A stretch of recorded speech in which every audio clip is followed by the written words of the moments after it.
Mondays with Mick on Timeout with Higher Power Sports. So happy to be back at the worldwide headquarters of G-Gel Ice Company. Mike Kloth has us over here once a month, and we really appreciate that. We'll talk to Mike in a little bit as well. But just some house cleaning items on Higher Power Sports. Obviously, we talked a lot about the holiday season and what my supporters were able to do for a lot of people out there. And I got a lot of, obviously, people saying a lot of thank yous. And so I want to say thank you to all my supporters out there, because we were able to do a lot with Christmas presents and things like that. So it's been a good week for me to get those thank yous and, feel appreciated. So thank you to everybody that helped us over the holiday season. Actually, Mick, tomorrow I'm going to be in front of a live crowd. During the pandemic, it hasn't been a lot, but I'll be doing the distracted driving presentation to the Dakota Wesleyan men's basketball team tomorrow, and talking to them a little bit. They're having a great year. Just lost this week, but they had won 13 games in a row up to that point. So it'll be fun to talk to those guys tomorrow. So Mick, what do you got rolling this week? One of the stories I'm working on this week will probably be out on our website within the next day or so, is just kind of talking to people or writing about how, when you finally get notified, how do you find out that it's your turn to get the vaccine, and then what happens? And I think that we've been used to talking about it in these broad terms, and this kind of narrows it down a little bit. And we'll do more stories as it gets more, as it gets closer to the general public having access to these vaccines. But there is a lot of questions about that. And at Sanford right now, and it could change, but right now you kind of go through your provider, through your primary care doctor, and they will let you know. If you have the Sanford My Chart, it's a lot easier, I think, but you're still going to find out when it's your turn. And then you just schedule a time, you make an appointment, and you have to go through a checklist once you get there that's put out by the CDC.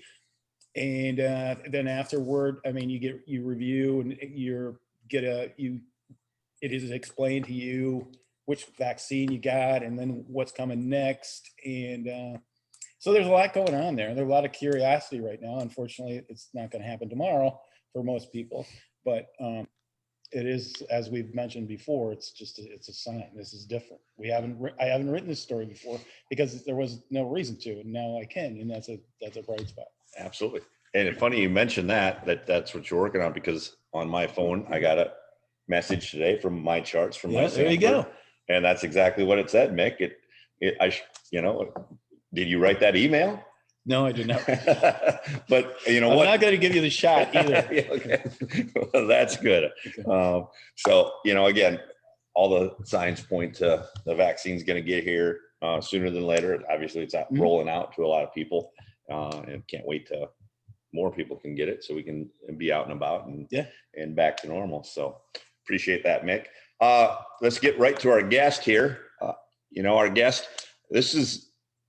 we had our guest's father on. You weren't with us at that time, but I had him on as a guest. So I think this is the first father-daughter that we've had on the show. So excited to have Taryn Kloth join us. Taryn, where are you joining us from? Baton Rouge, Louisiana. Awesome. And for those that don't know Taryn Kloth, obviously we talked about your dad, Mike. We're at his shop here, and Mike played basketball at USD, and we've kind of talked to Mike a few times, and Mike's a pretty big guy, so most people. Yeah, but I beat him at basketball this past winter. Just saying. Well, she did. We said he played basketball at USD. We didn't say he was any good. Yeah. If it's 2-on-2, he's going to win, because he's going to set a lot of good screens, and the other guy's going to get a lot of easy baskets. But 1-on-1, no, good for you. But Taryn, maybe for those that don't know Taryn Kloth, maybe give a short history of where you came from and how did you get to Baton Rouge? All right.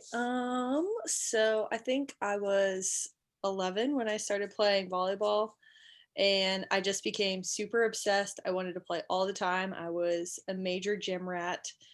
I went to high school at O'Gorman, played volleyball all 4 years there, got to play with my cousins, my sisters, great friends. And then we actually won 2 state championships my junior and senior year, which was super amazing. And then I also played club volleyball at Kairos, which is also in Sioux Falls. And it's just exploded. It was kind of crazy because when I was a freshman, we started off with 1 team and it's grown exponentially. So I'm super excited for them. And then after that, I decided to go to Creighton. I spent 3.5 years there, 4 seasons playing indoor volleyball. And then I graduated early so that I could go play beach volleyball for an extra. So you get 5 total years. So I got to finish my senior year at LSU and start my MBA program early. And then I've been playing beach volleyball here since, well, I came in January 2019. So this will be my 3rd season. Last season was supposed to be my last, but COVID sent me back. So here I am. There you go. So let's go back to the beginning. You said about 10 or 11, you started playing volleyball and got obsessed with it. Did you play other sports leading up to that point and then just decided, volleyball's my thing and I love it so much that this is what I'm going to do? Yeah, I actually played basketball.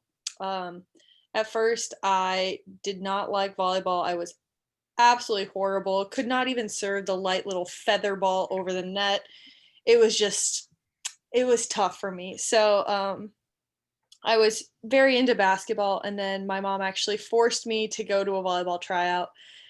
And I thank her every day for it because this sport has changed my life. But yeah, I stopped playing basketball when I was a freshman in high school. And then I just went full time volleyball. And it's been a pretty good decision for you because, you mentioned all the success you had at O'Gorman, at the high school level. And then let's go right into how did you get from O'Gorman to Creighton? What was that like, the recruiting process? And, did you have other options? Did you know you wanted to play college volleyball? Yes, I actually went to a Nebraska Texas game and it changed my life, my perspective on volleyball. I would just look at those girls and I was like, wow, I really want to be out there. I want to do exactly what they're doing. I got to watch Jordan Larson play, who was and still is my idol. I think she's an amazing leader. She's an amazing volleyball player, and she just does so much for so many volleyball players everywhere. She comes from a small town in Nebraska and just shows that it doesn't really matter where you come from. You can basically get to wherever you want. I mean, obviously, she's an Olympian, so she's incredible. Where was I going with that? How did you get to Creighton? Oh, oh my gosh. So it was crazy because when I was a freshman, I had to play up because we only had like 1 team. We had to start small. So I would just like watch all of my older teammates and they were talking to all these colleges, and like Aaron Radke was going to the University of Iowa, and it was just like a bunch of really big names. So I got very, very lucky that I kind of hung around them, and some colleges got to see me earlier, which was nice. And then it was my sophomore year, and I was at camp, and I had gone on a visit before that earlier, like in the fall. And I just knew it was a place for me. Like, I don't know, I cannot explain what it was. It was just like, I have to be here. I know that this is the right choice. It was just a major gut feeling, and I had to be there. And so after camp, I was talking to my coach, and she was like, wow, we had a great time, blah, blah. Thanks for coming. And I was like, oh my gosh, I had a great time. I can't wait to come here. And she's like, what? And I was like, yeah, I would love to come here. And she's like, actually? And then it was just like super fun because it was just kind of spur of the moment. And I was very excited. Had a great 4 years there. So the big transition, obviously academically, O'Gorman's a great school, but Creighton's high academic when you get into a 4-year college and things Yes. like that. How was that? And then also the transition from high school volleyball to college volleyball had to be a big jump. Yeah. Definitely O'Gorman, I would say, definitely prepared me a lot for high school and then into college. But Creighton was a very challenging school academically. I had my vision set on like a 4.0, and then I got 1B and I was just so angry. So I think I ended with like a 3.97 or something like that. But definitely pretty challenging. I had a lot of time spent in study hall. I just really wanted, that was really important to me. Academics, my education, and all of that was really important to me. So I put that at a high standard, just as I did volleyball. And the volleyball, these girls, pretty good. Not to say that my high school team wasn't amazing, because obviously we had a ton of great athletes, but it's just different. Once you get to the collegiate level, it's no more patty cake. Like, everybody is out there to win. And it just, the intensity got turned up, everything. And you just have to learn. Like, you go in as a freshman and you just learn from everybody, just be a sponge and absorb everything. And so that was kind of my mindset that I wanted to take into college. When you come back to town, is there some shame there that you only got the 3.97 GPA? Agree with myself. Yeah, it was history. Oh, that class was tough. But I did my best and I can't be mad. But yeah. Okay. So let's talk about your 4 years at Creighton. You know, you mentioned you graduate early, right? But you got to play 4 years of volleyball there. And, you know, maybe talk about, you know, the progression you've seen in yourself as a volleyball player. Definitely. I think my coaches had a lot to do with, obviously, my growth in my volleyball skills and just getting a ton of touches. I mean, if you practice every day for 3 hours for 4 years, you're going to get better. Like, there's just like no way around it. Like, it's impossible to get worse.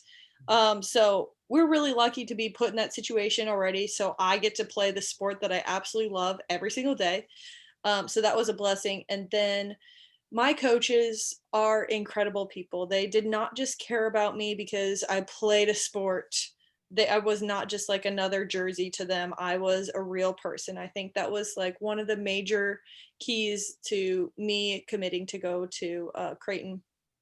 Kirsten, Angie, Craig, Ryan, Meek, like all of my coaches I still talk to this day. They check in on me. So I think that's where the biggest growth was, those 4 years, just like becoming who I am, kind of trying to gain any ounce of knowledge that I could. They're great mentors, trying to learn more about leadership. We had great leaders all of my years. So just taking bits and pieces from everybody, I think it was a major stage of growth for me in all ways, all aspects. And, you know, down at Creighton, I know, you know, obviously it's a beautiful campus right down in the middle of Omaha there, but they got great facilities and they've got great fan support. You know, obviously, you know, you played in a lot of places where there probably wasn't a lot of fan support. What did it mean to have the facilities and the fan support at Creighton? Yeah, I mean, when DJ Sokol was sold out, which is the gym that we play in, it was just unbelievable. Like, there was the band going and the Blue Crew, which is like the cheerleaders, but at Creighton they have the Blue Crew. And we sold out a couple games and that place was awesome. We had a lot of support from the other student athletes, which is huge because, I mean, they're super busy. They have their games, they have their practices, they are exhausted, but they would still come after they're done with their practices. And I remember us in the soccer team, we had the same exact season. So if we finished our game first, we would run out to watch their game. If they finished first, they would come in and watch us play, and then they would go back out and play their game. And it was just The support was just always there. I think that was another reason I loved it so much, is because I could walk down the school and I could know everybody. It was so fun for me. So yeah, I think that, and then the professors. I knew every single one of my professors. I knew them by name. They knew me. You actually get to talk to them. There was like 20-ish people in my classes for the most part. Um, so yeah, I loved it, as you can tell, probably. Well, I know quite a few people that went to Creighton, and it's one of the few places that everybody that has ever went to Creighton is like you. They absolutely rave about the experience they had. Mick went to St. Thomas, and I mean, come on, there's people that probably didn't like St. Thomas, but everybody absolutely loved the Creighton experience that I've ever seen. So that's fun to hear you talk so highly about athletics and academics as well. So 3.5 years, you graduate, you're done with your, what do we call it? Regular volleyball. What's the proper? Indoor volleyball. What's that? Indoor volleyball. Indoor volleyball. And then, you get another opportunity. How did this next opportunity present itself to you? Well, thankfully I had my coaches. I was really trying to debate if I wanted to go play overseas. So I planned my entire schedule after I saw one of my teammates go play beach volleyball, and then she got to get her master's and everything was working out super well for her. So I kind of talked to her about that. And I was like, hey, just in case I want to go do that, I'm going to graduate early. So set that all up with my academic advisor, Lisa Chips, always amazing. And I was just in like a mental whirlwind, like I could do this or I could do this. So my two choices were go to play beach volleyball and pursue a master's and learn a brand new game, which is not the same at all. They're so different. So that was really scary for me because I'd never played or trained beach volleyball. And then my other choice was to go with what I was really comfortable with, indoor volleyball, but playing at the professional level. So that would be moving overseas, which I had no problem with. I think it would be a great choice for anybody. So I went and talked to my coaches and I was like, what should I do? I have no idea. And just kind of like talk through things. And I think I just like left one day and I was like, okay, I know exactly what I want to do. And I just felt like it was like a wave of peaceful thoughts. Like I just knew that I was supposed to go play beach volleyball. And so I got my name sent out it's like a portal. And yeah, here I am. What I don't know if you have this set up, but to me, it's fascinating that you're going into a sport that is essentially a different sport. Before you made this decision, were there people that you talked to who knew that sport, who told you that, okay, I think the potential is there to be very good at this, which you would assume would be obvious, but I would guess there are some people who are very good indoor volleyball players where their skill set doesn't translate well enough to take the kind of risk that you took there. So how did that work? I called when I was talking to coaches going through the recruiting process for the second time, which is super fun for some people.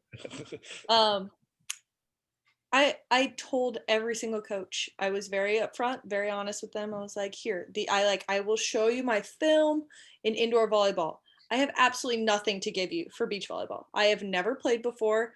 I don't know where your expectations are. I will work as hard as I can to become a great beach volleyball player for the program and do what I can. But I need you to know that I've never played before. So I was very honest with everybody.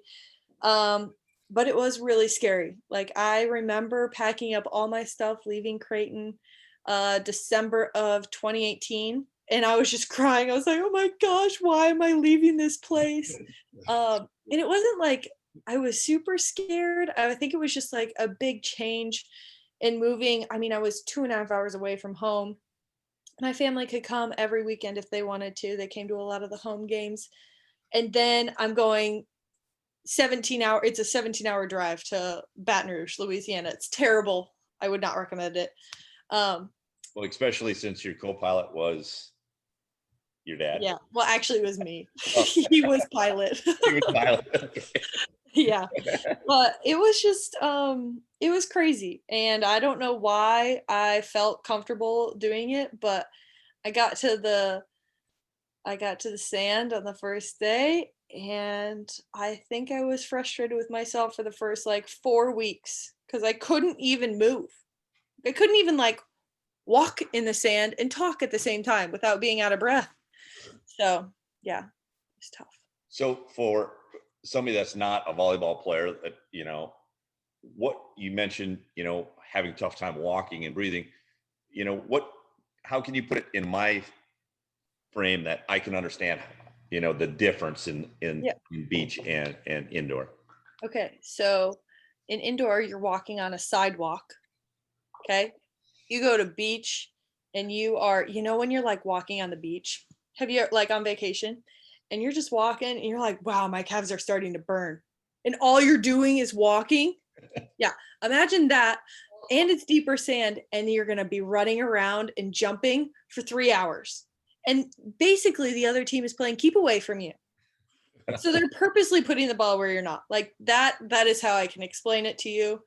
And so frustrating. I was so angry for so long. Everyone's like, you need to just like give yourself time to learn and grow. And I was like, no.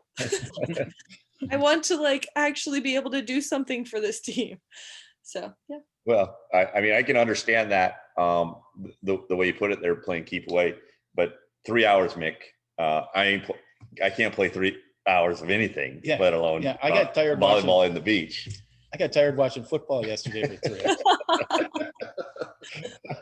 So the other thing about the difference between indoor and beach is indoor, you have 4 teammates trying to help you out. On the beach, or 5 teammates trying to help you out. On beach, you only have 1. Yep. So is the court the same size, smaller? How does that work? It feels bigger, but yeah, it's definitely different with only 2 people. So you usually, I don't know how much you watch beach volleyball or anybody, but I mean, I had to learn all of this. You usually have a blocker, me, 6'4". That'd be a great height for a blocker. And then you have a little defender, like a 5 feet, like anywhere from like 5'2" to like 5'10" ish. Usually, I don't know. They can switch a lot. And basically my job is to take away half the court, and the defender's job is to cover the rest of the half. And I think I lucked out because some of the defenders on our team, like they are just crazy athletic how they touch some of these balls. But I mean, even the skills, so like you pass, set, hit, serve, everything is the same, but now you have to factor in the wind, and then you have to factor in if it's cold, if it's hot, the balls change. So if it's really hot out, the ball is going to be way more bouncy, so you cannot hit the ball as hard as you can. When it's cold, it'll just die in front of you. You have to pass the ball so much lower, because if you pass it high, the wind's just going to take it. Like we had one practice that we were playing out in California, and my coach served it as hard as he could into the wind, like facing the ocean, and it curved all the way around and went into the court. Like it is just insane what that ball does out there in the wind. Yeah, the sun. There's just the conditioning thing. There's a lot. You mentioned the sand part of it, which I didn't even think about, that how weird it would be to play a sport in the sand, in bare feet. But do you kind of learn how to maneuver a little bit better in the sand, and how do you do it? Yeah, you get your beach legs. It takes a while, so it's literally, when I say we practice for 3 hours, like we have to do that to get our legs back. If you take a break, you're gonna know that you took a break, because you have to work yourself back into it. A lot of people say it's like swimmers. I don't really know. I was never a swimmer, so it's just a different surface, and you just have to get used to it. You obviously do. You can adapt, but I would say it's definitely a challenge. How about building the chemistry with just one person versus 5 others? I would guess there'd be some parts of that would be kind of cool, but it would also be challenging. Yeah. Actually, I think our coaches do a really great job. of like letting us mix up and play with a lot of different people.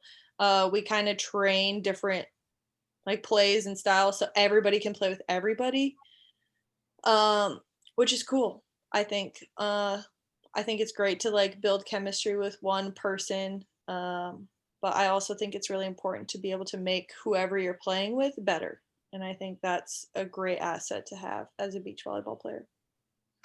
So on a normal day, you know, on a practice, you solely play with your partner, or do you know, switch in and out with? Yeah, we all just move around. Just like you would in a indoor practice. Yeah. I mean, anybody can set you. It's like setting, you just set the ball up and down. Like everybody can do that. So, we start off in drills where everybody is just playing with everybody, and you get to rotate courts and you get to see a lot of people. I mean, now it's a little bit different because we do try and stay in pods just with like all the COVID stuff. But like, other than that, like we do try and play with a lot of people. And then let's talk about the facilities down there. You know, obviously you go in a gym, you can see the volleyball court, you can see the baskets and all that. You know, where do you practice and where do you play beach volleyball? So the first year that I came, so January of 2019, was the brand new opening of our facility, and it is absolutely beautiful. I've been to quite a few different facilities. I mean, some people play on the beach, which is really hard to beat, but the on-campus facilities, like ours, is just above and beyond everything. I don't know if you've ever been to LSU, but they do not skip out on anything when it comes to building these facilities. I mean, they're absolutely incredible. We have 6 courts. We have palm trees. We have an area where you can sit in the grass. We have a shaded area, which is above us, behind us. So it's actually really cool in beach volleyball. Like everybody is really, really close. So when you're watching or when you're playing and everybody else is watching, like you can hear them, and it's pretty cool. And then they bring in food trucks, and you can get margaritas and have a beer, eat some tacos, and watch beach volleyball. And it's really cool because there's usually like 6 games going on at the same time. So there's always something to watch, and yeah, it's amazing. Awesome. You know, you talked about, you know, your seasons and how, you know, you came in after 3.5 years. Were you eligible right away? And Yep. What's your season's been like, and where are you sitting as far as eligibility?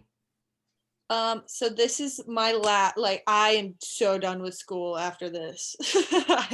I am ready to be done. But eligibility wise, this will be my 6th year. So last year was supposed to be my 5th year. My first season, the season is a spring season. So we start in January, usually go to May. That's when nationals is.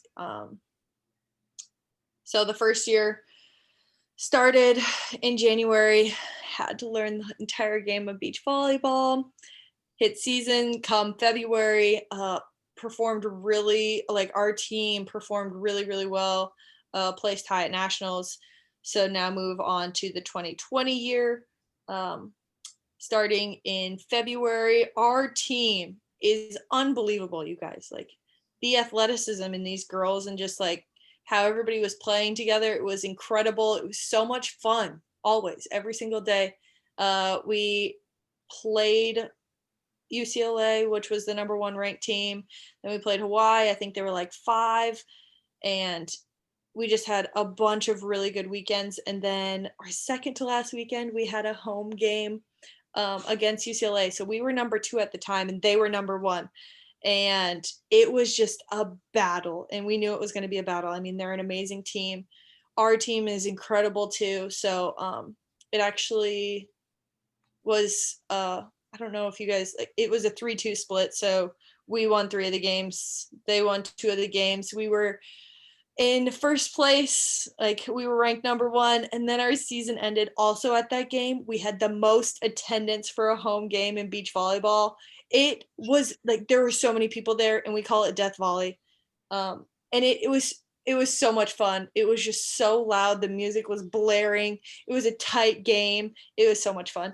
And then the next weekend we went to TCU, and our ones pair got 100 wins, which is like absolutely unbelievable. There's only been two other teams that have done it. And then our season got canceled, and I cried and cried. I was just like, I can't believe that this is actually happening. So, yeah. So then COVID hits and the season gets canceled. What's life been like since then? Were you able to continue to play throughout and train throughout COVID at LSU, or did you have to find some place else? What was that like? Yeah, I came home. Everybody just kind of left school because everyone just went home. We couldn't really be on campus anyway because everything was shut down. So I definitely came home, even though it was freezing cold, and I do not miss the cold at all. And kind of sat there. I kept working out because I was like, okay, if this isn't going to work, then I'm going to go play professionally overseas. And I actually got a call from my coach, and he was like, hey, just talk to like the NCAA. They're giving you guys another season. And I was like, you're kidding me. Oh my gosh, what am I going to do? And so that was a really long process of me just like overthinking things again. But I could not leave my team. Like I had to come back. The rest of the seniors were coming back, except for two of them that were getting married that summer. So I was like, of course they're going to go be with their husbands. But they're actually back. They were like, we can't be done either. So, yeah, I actually stayed at home until I think it was May or June. And I came back, and I had another teammate here, and she was like, hey, you want to train? And I was like, sure, let's go play. And so we were just like playing nothing. We were not planning on doing anything because there were like no tournaments that we could even play in. Everything was getting shut down. But then the rules kind of opened up a little bit more, and we started playing in tournaments, and we actually ended up playing in 16 tournaments this year. So it was kind of crazy, like how everything started, because we had no idea what we were getting ourselves into. Yeah, and just had a ton of fun. And now I know you were just last week, you were in Clearwater, Yep. Florida, and let's talk about that type of tournament and how that went for you. Yeah, so those were that was an AVP Next Gold. Do you guys know much about the AVP? Okay, so there's like a bunch of tiers. Yep. Like the Olympians, they're in the main draw people. So it's like AVP main draw. Then we have AVP Next Gold. And then we have AVP Next, and we have AVP America, and then AVP First. So we got to play in 2 AVP Next Golds, and those are super, super important because I learned all of this year, by the way. If you win one of those, it's called a gold because they give you a main draw bid. So you get to go right into the main draw. If you're not already in the main draw, which not very many people are because you have to have so many points, you have to play through a qualifier a day or two in advance, and then you have to play in the main draw. So it's like you are already just getting like 6 more games in, that much more tired, and then you have to go play these like Olympians, really, really great players. So it's tough. So we actually played in one in Atlantic City and won that. So we do have a main draw bid, which is really nice. Awesome. And how do you get in, how do you get to the lowest level? And obviously you move up. Can you just sign up, or do you have to do it on merit from your colleges and things like that? Yeah, you just make an AVP membership. That's actually what I did in June, I think, or July or something. And I had 0 points. And I was like, I'm here to play. Like, let's see what happens. And yeah, you just have to build up points from there. I mean, playing in more and more tournaments, trying to place high so you get points. Yeah. Awesome.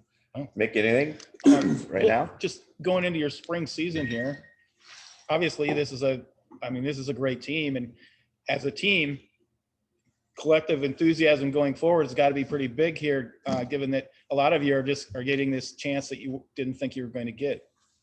Yeah, it's kind of crazy because we had so many people come back. And obviously, we had a bunch of freshmen come in. So we actually have 29 people on our team, which is crazy because only 10 people get to play. Like we have a very large roster, but I really see it as an asset. Like there are so many great players that if you are going into practice and playing against these people every single day, like I said before, like you have to be getting better. Like you have to be training hard and pushing each other. So yeah, I would say we're all pretty excited. This is our first week of practice all back together, and it's been fun. I want to real quick go back to, we talked about this before we came on live, the Clearwater tournament. Yeah. Oh, sorry. You did pretty well in it. And we got second. And that's the same face we saw when she was talking about that beat. Yeah, exactly. But for most people that would be pretty good. For you, second isn't good enough. We get that. But it was a pretty good team you got beat by, right? Yes, it was Larissa. She is from Brazil, and her partner. She has the most wins as a beach volleyball player, I believe. She was a Olympic bronze medalist for Brazil. She's a very good player, obviously. Very, very good. So what's it like? Yes, they beat us. So what's it like to take the court on, obviously you've learned to know, get to know these people, who, we wouldn't know them. Mm-hmm. You say a bronze medalist. I'm not that smart, but I know that's really, really good. Okay. So what's it like to take, go against those type of players? Yeah. I mean, it was actually really funny before the game. They actually finished their so we played in 2 semifinals and our game finished first. And so we were waiting for theirs. And I walked over to her and I was like, hey, how much time do you need? When do you want to start getting the game going? And she's like, 2 hours. And I was like, 2 hours? It's going to be dark. And she's like, okay, 1 hour. And I was like, all right. And I walked back and told my teammate, and I was like, she wants an hour. And she's just, I didn't even know, but Larissa was like cracking up in the background. She was like, we'll be ready in 15 minutes. She was so cool. And obviously just like an honor to play against her and get to talk to her. And she is an incredible player. Lots to learn from the weekend. I think I definitely, I always watch film, like no matter what, but I do really enjoy going back and just watching film and figuring out what I can do better, because there are always like a laundry list of things that we can do better. And it was pretty close, right? Yeah, it was 17-15 in the third set. Oh my goodness. Either way. Yeah, it could have gone either way. It was tough. So the natural question is, you're playing against great competition and highly decorated competition. What's the future hold for you? Is there a hope, a goal of playing at that next level, professionally, Olympically? What are you looking forward to? All of the above. I want to do it all. That is my goal. I will do absolutely anything I can to get there. I have absolutely loved this sport. I think volleyball in general is just taking me places that I never thought I would ever even dream of going. I've met so many different people. So I have absolutely no idea what the future is going to hold, but I hope I have lots of hopes and things that I want to make happen for sure. That's good stuff. Good stuff. I want to go back to, obviously we've learned you're very competitive. Okay. Yeah. You got the sweet smile and, you're easy to talk to, but whether it's academically or volleyball, you have quite a few siblings. Is there some, when you get together at holidays, when you're back? I can do everything. It's not a great thing all the time. There's actually a really funny story. I'll try to tell it really fast. So for Easter, my mom, she wanted to come up with like new ideas and what we could do together as a family. And so for fun, she was like, all right, I'm going to get everybody a puzzle and I'm going to put the puzzle pieces in different colored eggs. And everybody has an egg color. The first person to put together, find all their eggs and then put their puzzle together wins. I had all of my pieces and eggs and everything hidden in the hardest places. And my siblings, who were like 11, which they should have easier eggs, you know? I was just like, I want to win. So I got beat by like an 11-year-old and I was so angry. And then I like cooled down. I was like, it's Easter. Like, why am I mad? But I mean, I just think it shows how much I cared about her tradition. Absolutely. That's good stuff. But I mean, it's stuff like that, you know, it's just kind of ridiculous sometimes. But then I do have to admit, I'm a very competitive person in pretty much everything that I do. So yes, I compete with my siblings for sure. All right. Mick, if it's okay with you, Taryn, I'm going to switch spots with your dad so he can be on camera. And I want to ask him a couple of questions and you to see. Okay.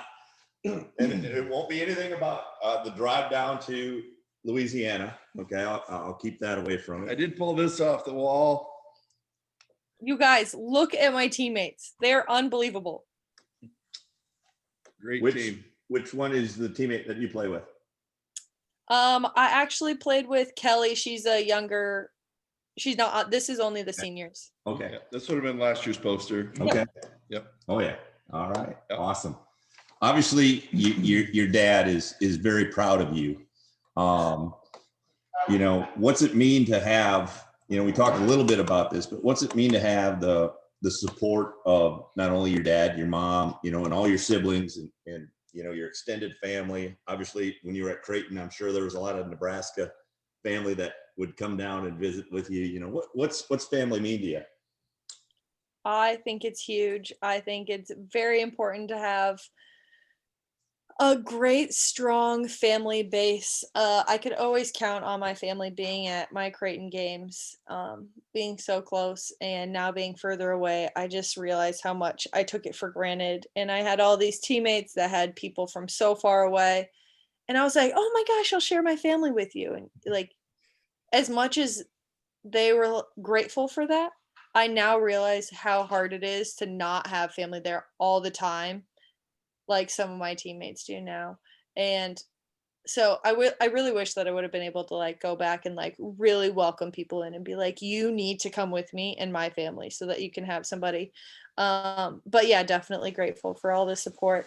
I know I don't always show it because when I lose, I'm not very nice, but I am working on it. You're doing good. Thank you. I really have been. I've been trying. You really are. And you're just so competitive. So Yeah, I know. I was competitive, but I'm not Taryn competitive. Oh, shoot. So, Mike, you know, you got a lot of great kids. Okay. Yeah. All your kids are great. Yes. But since we have Taryn here, you know, what's it mean to be a father? You know, first of all, athletically, to see her go on and be so awesome, be ultra competitive, but then, you know, what a sweet young lady she is as well. Yeah, it's like you said, they're all great in every, I don't know, I'm not a good speaker, but You got this. Come on. you're awesome on and off the court. And that's to me a kid that's going to grow and develop and follow their dreams and do the things they want to do in life. How much more can you be proud as a dad? That's absolutely. And Taryn, I don't know if you can tell, but your dad's getting emotional, and I know that doesn't happen all that often. But you know, we're gonna ask him another question. You know, you were able to be down there. While he's crying. You're okay. Take your time, and you know, you were able to be down there this weekend. And, you know, again, seeing her compete against the best in the world. Yeah. And then, like you said, she's working on things. And for that interaction, it's just got to be awesome. And what do your other kids think of Taryn? I think she's great. She's, you know, she will talk to them at their level, younger kids, older siblings. I mean, to me, that's means a lot. Absolutely. Absolutely. Mick, got anything as we? Well, one of the things is that the siblings would not have a high opinion of her ability to play that Easter egg game. Yeah. Yeah. I mean, they beat her. So maybe with, you know, one of your teammates down there, you can practice that so you can get better at that. Next Easter. I already practiced because I won this last year. Typical of you. That's No. I awesome. couldn't sleep until I found all my eggs. Again, typical of you. Just keep doing what you're doing. Your team, your coaches, everybody down there's great at LSU. I'm excited to see your next steps after May. And I'm not running the show, but maybe talk about what's going to happen after May. Since I already know, maybe don't want to say that, but Nope, we gotta focus on a season. okay. All right. And We have a season. We have every tournament to win, and then we have a national championship to win. We have lots to do before May. But after that, I would love to. okay. Well, then we'll do another show. Maybe 1st of May or 1st of June. Maybe you can. Maybe we can have you live. Maybe when you're back in South Dakota, we can have you live out here at the shop.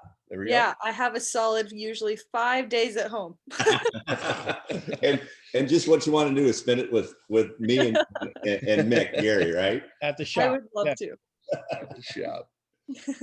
All right. Well, Thank you. It was awesome. Taryn, it's an absolute pleasure. This is so cool. Thank you guys. Glad I got- Sorry I talk so much. Oh my gosh. I need to. no, you do great and continue to do great. Continue to, you know, obviously excel in all areas of your life. And, you know, I've had the pleasure of knowing your dad for a long, long time.